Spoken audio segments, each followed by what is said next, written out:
Video को like करके आगे शेयर जरूर कर देना।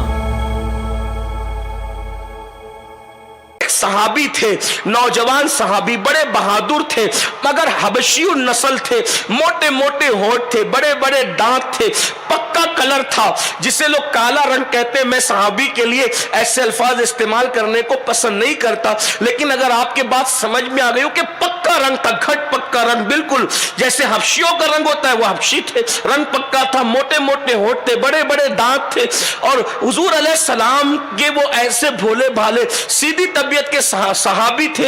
हुजूर अलैहिस्सलाम खुद भी उनसे मिजाज फरमाते थे, मजाक करते थे। एक दिन क्या हुआ, वो बारगाह रिसालत में आए, आने के बाद अल्लाह के रसूल सल्लल्लाहु अलैहि वसल्लम ने फरमाया, ओ फलां तू शादी क्यों नहीं करता?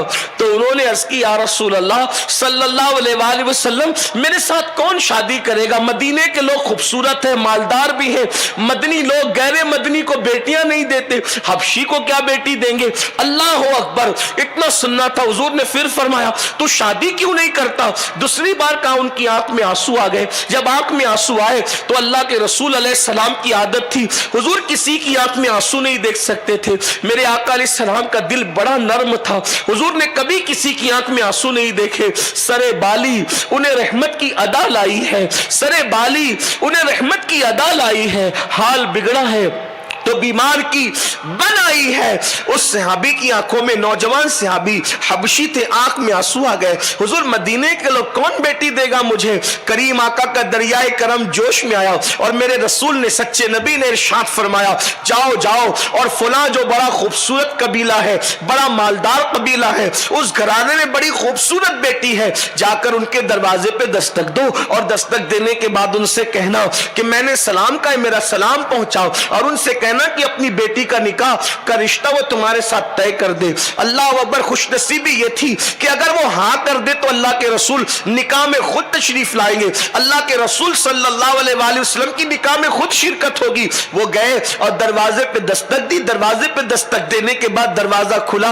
उस सहाबी ने, जो मालदार भी थे, खूबसूरत कबीले से ताल्लुक था, खूबसूरत बेटी रखते थे, उन्होंने पूछा, इस वक्त तुम? तो पूछा, इस वक्त तुम? तो अर्ज किया कि मैं अल्लाह के रसूल की तरफ से आया हूं, हुजूर ने आपको सलाम कहा है। उन्होंने कहा, अल्लाह के रसूल ने सलाम कहा है, खुशनसीबी मेरी।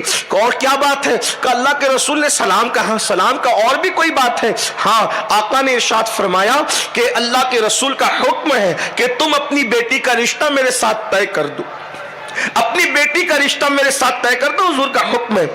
अब उन्होंने देखा, सर से लेके पैर तक कोई इंसान, वली हो, सहाबी हो, आलिम हो, मुहद्दिस हो, फकी हो, लेकिन दिल में औलाद के लिए जज्बात कमोबेश एक ही होते हैं। बाप बाप होता है, डिग्री कोई हो, बाप बाप होता है, इंसान की सलाहियत कोई हो, बाप बाप होता है।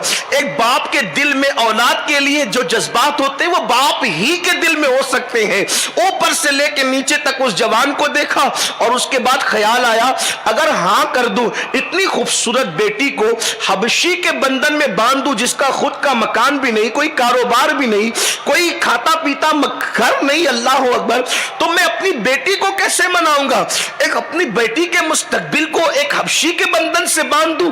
और दूसरी तरफ ख्याल आया, अगर ना कहूं तो हुजूर के हुक्म का इनकार होगा, ईमान उस तरफ खतरे में है, एक तरफ बेटी का मुस्तकबिल है, एक तरफ अपनी आखिरत है। जवाब क्या दूं? फौरी तौर पे कहा, रुको, ठहरो, मैं अपनी बीवी से मशवरा कर लूं। और जैसी बीवी के पास जाकर के बात रखे, इससे पहले कि उनकी बीवी कुछ कहती, खूबसूरत हसीन और जमील बेटी जिसकी वाकई तरबियत मुस्तफा जान रहमत सल्लल्लाहु अलैहि वसल्लम की तालीम के साये में की गई थी, माँ बाप कुछ और फैसला करते, उस जब वो खूबसूरत सी लड़की ने जवाब दिया, अम्मी और बाबा, ना कहने की जरूरत नहीं है, आने वाले हबशी को देखने की जरूरत नहीं है, भेजने वाले मुस्तफा जान रहमत को देखा जाए।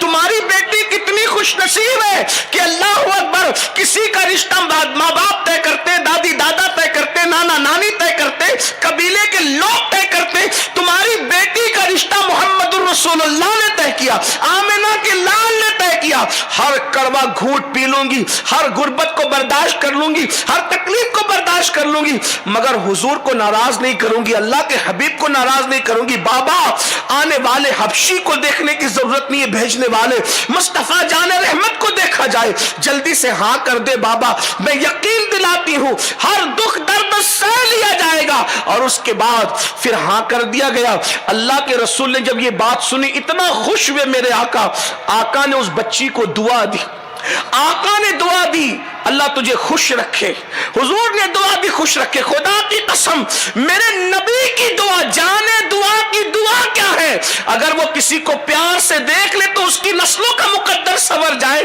حضور کسی کے لیے دعا کرے تو حضور کی دعا کیا ہے؟ میرے امام کہتے ہیں عنایت کا جوڑا، اجابت کا صحرا، دلہن بن کے نکلی دعائیں محمد، اور اجابت نے جھک کر گلے سے لگایا بڑی ناز سے جب دعائیں محمد۔ پھر کیا ہوا؟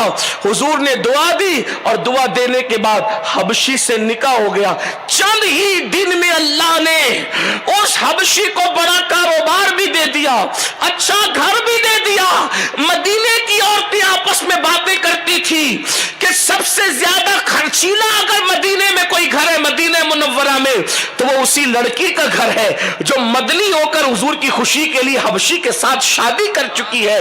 اللہ کے رسول کی دعا نے اس کی زندگی کو جنت نشان بنا دیا، خوشیوں سے بھرپور کر دیا۔ اے خاتون جنت کی کنیزوں، کیا سمجھی آپ؟ حضور کی دعا کے لیے، حضور کی دعا لینے کے لیے، اللہ کے رسول صلی اللہ علیہ وآلہ وسلم کی دعا لینے کے لیے، حضور کو خوش کرنے کے لیے صرف ایمان اور اسلام پر خیال رکھو کہ اپنا کوئی معیار نہیں ہے، اسلام ہمارا معیار ہے۔ جہاں ایمان و اسلام ہو، اس لیے کہ اس سے بڑی ڈگری کوئی نہیں ہے، یہ سب سے بڑی ڈگری ہے۔ ساری کاغذ کی ڈگریاں جو دنیا کی ہے، میں اس کی عظمت کا اور اس کی اہمیت کا انکار نہیں کر رہا ہوں، میں اسے حقارت کی نظر سے دیکھتا ہوں، لیکن یاد رکھنا ساری کاغذ کی ڈگریاں قبر کے باہر رہے گی، ایمان کی ڈگری قبر کے اندر جائے گی۔ اور اس ڈگری کی شان یہ ہے جب ایمان کی ڈگری لے کر کے جاؤ گی تو فرشتے بھی تعظیم کریں گے۔ امام کہتے ہیں نکیرین کرتے ہیں تعظیم میری، فدا ہو کے تجھ پہ یہ عزت ملی ہے، اس لیے اپنا معیار یہ ہونا چاہیے۔ تو پھر اللہ کے رسول صلی اللہ علیہ وآلہ وسلم نے ارشاد فرمایا کہ میں نے ایک عورت دیکھی جہنم کے اندر، اللہ اکبر، جس کے دونوں ہاتھ پاؤں کو اس کے سر سے باندھ دیا گیا ہے، ہاتھ پاؤں کو اس کے سر سے باندھ دیا گیا ہے اور وہ جہنم میں لٹکی ہوئی ہے۔ سیدہ نے پوچھا بابا ایسا کیوں؟ تو آقا علیہ السلام نے ارشاد فرمایا کہ جب وہ جنابت سے، حیض و نفاس سے پاک ہوتی تھی تو وہ غسل نہیں کرتی تھی۔ اب میں یہاں کچھ نہیں کہنا چاہتا، بہنیں بیٹیاں مائیں سب ہے، لیکن صرف اتنا کہنا چاہتا ہوں کہ مفتی صاحب قبلہ حضور محقق مسائل جدیدہ سے آپ نے مسائل پوچھے ہیں، صرف حیا کے پردے میں اتنا کہنا چاہتا ہوں کہ 7 دن تک انتظار کرنے کی ضرورت نہیں، جیسے ہی ناپاکی کے ایام ختم ہو جائے عورتوں کو چاہیے وہ غسل کرے اور غسل کر کے نماز شروع کر دے۔ بچے کی ولادت کے بعد 40 دن تک انتظار کرنے کی ضرورت نہیں، جیسے ہی ناپاکی کے دن ختم ہو جائے غسل کرو اور نماز شروع کر دو۔ یہ ہمارے علاقے میں ناسک سے لے کے برہان پور تک یہ جتنا پٹا ہے اور پھر ادھر دکن کا پٹا، اس طرف یہ دیکھا جا رہا ہے، سنا جاتا ہے کہ عورتیں پاک ہونے کے بعد بھی، ناپاکی کے ایام ختم ہونے کے بعد بھی بچے کی ولادت کے بعد چلے کا انتظار کرتی رہتی ہے، 40 دن کا انتظار کرتی رہتی ہے، نماز شروع نہیں کرتی، روزے چھوڑتی رہتی ہے۔ ایسی عورتوں کے لیے وعید ہے یہ کہ ان کے بالوں سے ان کو باندھ کر جہنم میں لٹکایا جائے گا۔ اس لیے خاتون جنت کی کنیزوں، یہ مسئلہ میں بہت اوپن بیان نہیں کر سکتا، آپ نہائی تقدس مانگ ہے ہمارے لیے، لیکن حق بیان کرنے میں اللہ رسول نے حیا سے منع فرمایا ہے، اس لیے میں نے جتنا ہو سکا حیا کے پردے میں عرض کر دیا۔ یہاں عالمہ موجود ہیں، معلمات موجود ہیں، تفصیلات آپ ان سے معلوم کر لو، مگر یاد رکھو جب ناپاکی کے دن ختم ہو جائے غسل کرنے میں تاخیر کرنے پر حضور نے وعید بیان فرمائی ہے کہ بالوں سے باندھ کر ہاتھ اور پیر کو جہنم میں لٹکایا جائے گا۔ اور پھر اسی کے ساتھ ساتھ جب جنابت کی गुस्ल की हाजत हो तो भी बहुत देर तक 11 बजे तक 12 बजे तक आधे आधे दिन तक उसी हालत में न रहो, बल्कि जितनी जल्दी हो सके गुस्ल कर लिया जाए, क्योंकि जहां जनाबत वाले मर्द और औरतें रहते हैं वहां अल्लाह की रहमत के फरिश्ते नहीं आते, इसका ख्याल करें। फिर उसके बाद अल्लाह के रसूल सल्लल्लाहु अलैहि वसल्लम इरशाद फरमाते हैं, आकाए करीम सल्लल्लाहु अलैहि वसल्लम ने इरशाद फरमाया, पांचवी औरत जहन्नम में देखी गई। आका इरशाद फरमाते हैं, आका करीम सल्लल्लाहु अलैहि वसल्लम ने फरमाया, पांचवी औरत जो जहन्नम में देखी गई उसका चेहरा खिंजीर की तरह था और उसका पूरा जिस्म गधे की तरह था। चेहरा सूअर की तरह, जिस्म गधे की तरह, और वो जहन्नम के अंदर लटकी हुई है। अल्लाह के हबीब अलैहिस्सलाम, अल्लाहु अकबर, जरा